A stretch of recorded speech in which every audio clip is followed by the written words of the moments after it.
Has this ever happened to you? Have you ever been the victim of snowy roads? Because I'll tell you what, I have. And today, I want to show you some helpful tips and tricks on what I've learned over the years to help keep you on the road. So what we have here is some 44-inch Super Swamper STSs, the TRXUS, okay? These are wonderful snow tires. They're great snow tires. These are double beadlocks. That'll let me air down to whatever I want. But what I've done today is I've regrooved and studded these tires. Here's a regular one. Here's one after I'm done. And I want to show you how I did this to help keep you on the road. And I know that you guys are about to turn this video, but give it a couple seconds because you might want to see this. Because if you're in deep snow and you need traction and you don't want to get stuck, maybe you'll remember to come check out this video and see what you can do to help. So most people would say just studs or chains, right? Well, if you got a four-wheel drive, sometimes studs and chains don't work. Sometimes your tires are too big for chains. So what we do is we regroove our tires. What I'm talking about is this.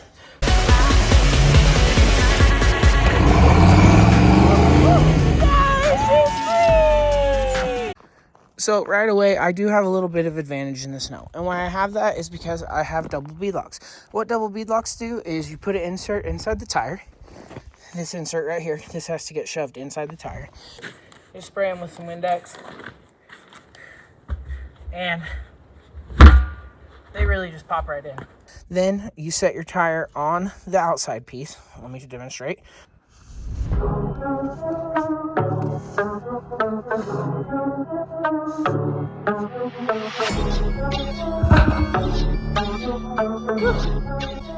This part is then in here in the tire, and then when you bolt the two halves of this wheel together, it pinches the bead, so that way you can air down to as low as you need to and never have a problem. For snow wheeling, we like to air down to like 2 pounds. So now that you've seen the before and the after, let's show you how we do it. And I'll show you that you can do it with a cheap one, because that thing right there, it's only like 80 bucks. So not bad to make your winter tires better. I would not recommend doing this if you drive your car on the street. This is for off-road only vehicles. But if you do have dedicated winter tires, this is a game changer. This is the Ideal Tire Groover from eBay. That's the brand. It's definitely not the Ideal Tire Groover. It kind of sucks, but this is the widest bit, so we're going to start with that one. And then, like I said, then we're going to stud it. So these are going to be the best winter tires possible. So we're going to get studs here, studs here. That spot's going to be cut out, so we'll have studs on the inside and studs on the outside. And the rest of them will be grooved up and siped up.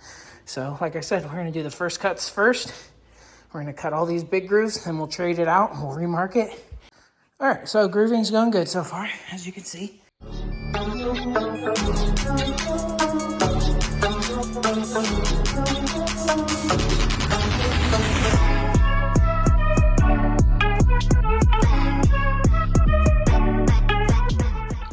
Taking the first set of grooves out, the big ones. So I'm gonna do every other one like this, like we were talking about.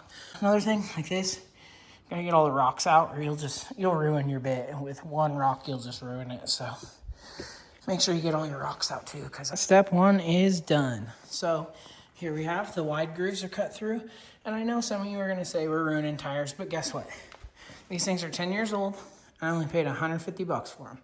But we're gonna go through here with this one now. And we're gonna hit all these. This is what the final product's gonna look like. I remembered why I hate doing this so much. It takes for freaking ever, but man, is it worth it in the end. I'm only gonna run these really in deep snow, so you're not gonna see me put these on the Blazer until we get some good snowfall around here, because I don't wanna ruin them. They're nice tires. Some of you are gonna say I already did ruin them by cutting them, but I feel like I did a pretty good job. Got them pretty square, so they're gonna do great. I've already grooved up like 5 sets of tires for the Blazer, and it always makes a huge difference. All right, so can you see that there? Mark, mark, mark, mark, 4 cuts, boom, boom, boom, boom. And then we have a cut here and a cut here. So well as you can see here, a cut here and a cut here. We're putting studs in here, we're putting studs in here.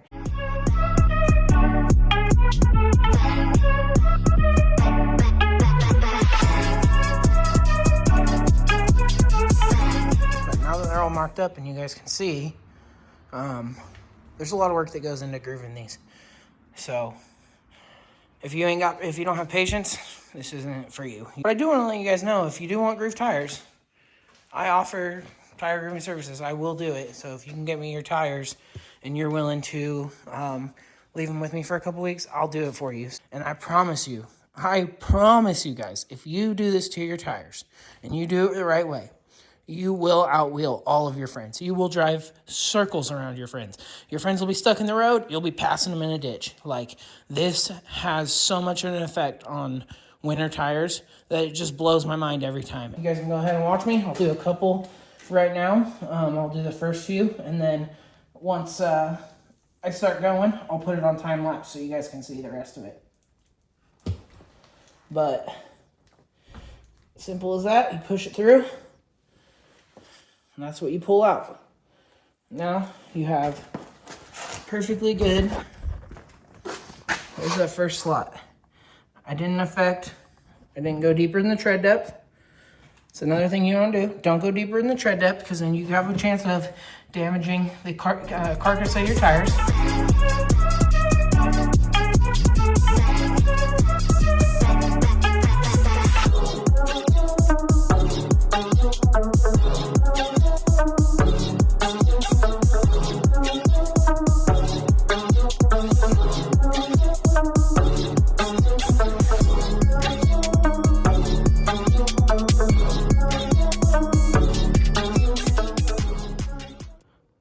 So I'm going to turn the camera off and just get to town on these because I got a lot of work to do. Showed you guys the time lapse. You already saw what it takes to cut them.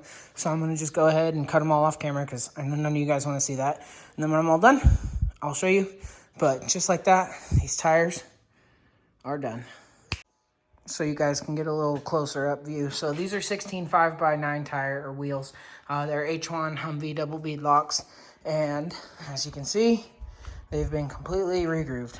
So they're going to be regrooved, studded 44s that I can air down to basically nothing. I mean, I'll be able to run 0 PSI if I want. I probably won't. I'll probably run 1 or 2.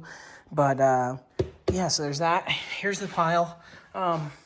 That's the pile of tread from one freaking tire. So just to put into perspective, like, that's how much freaking rubber I had to cut out to do 144. Well, excuse the little bit of a mess, but the studs came in. So here's what we got. These are pretty cool. They're thread-in studs. So I'm going to show you how to do this. And this is a learning experience for me. First set I've done. So you can do them with me. So before we get started here, I did read the instructions. Weird, right? We don't usually do that. So here's the stud. When you install the stud, they do thread right into the tread. And you only want to go to the top spot here where it's flat. I'll show you on the tire. I put one in already up close. So when you install, you want to install it till it is flush with the top of the tire and only the stud is protruding. Don't want to go too deep, don't want to go too shallow. So that's how you do those. So let's go ahead and let's get studding these things. Grabs them really good. Doesn't wobble around or anything. So we'll go put that in the tire.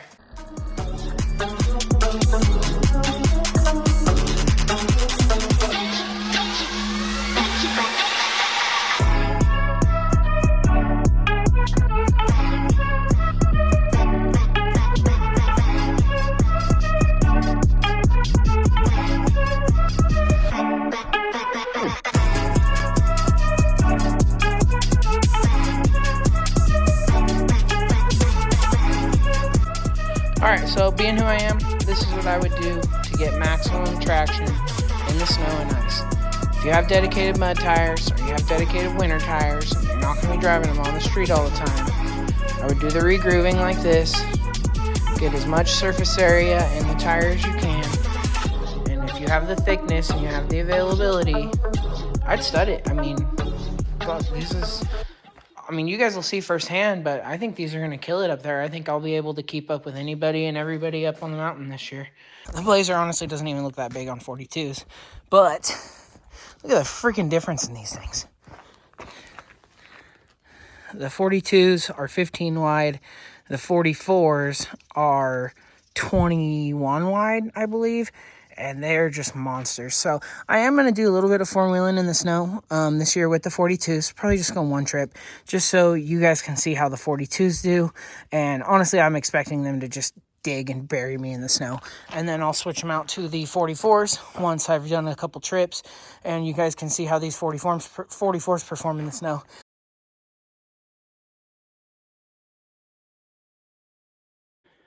All right, and I told you guys I would be 100% real with you, and here I am. So, this one's done. 100% done. Studded, regrooved. Got studs here, all the way through the center. So, as you can see, got the whole thing studded. Remember how I said earlier in the video that it was going to take a long time? This one tire took me between 4 and 5 hours. It took me an hour to do the studs on it, and honestly, probably close to 4 hours to groove it. I only have this one done. That one I haven't started yet, but it's mounted on the wheel. That one's not mounted on the wheel yet. I got one more wheel left. And the other tires in the garage, I started cutting it. I haven't finished yet. So, I know it takes forever, but trust me, guys. Do this. It's worth it. It'll keep you on the road. It'll give you better traction, and it'll help you outwheel your friends. All right, everybody. If you want to see me mount these double bead locks, because I'll tell you what, that's a pain too. Click this video right here and check that out, because you never know when you need to mount up some double bead locks. Have a great day, guys.